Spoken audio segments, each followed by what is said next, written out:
ఆషాఢంకైతే వెళ్ళిపోయాను కదా! అక్కడికైతే మా ఆయన అప్పుడప్పుడు వస్తూ ఉండేవారు. ఇంట్లోకైతే వచ్చేవారు కాదు. మేడ మీదకెళ్ళిపోయేవారము. అప్పుడప్పుడు వస్తూ ఉండేవారు. వచ్చి వెళ్ళిపోతూ ఉండేవారనమాట. అలా అయితే రోజులు గడుస్తున్నాయి. ఇంకా ఆషాఢంలో కూడా బయటకి అక్కడికి వెళ్ళాము.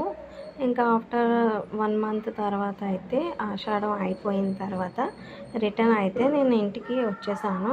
ఇంకా ఆషాఢంలోని అల్లుడికి పెట్టవలసినవన్నీ ఉంటాయి కదా!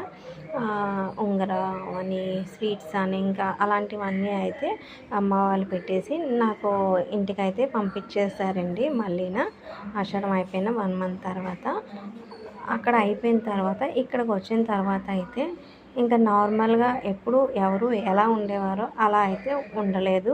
కొంచెం అదే అంటే పెత్తనాలు స్టార్ట్ చేశారనమాట నా మీదైతే.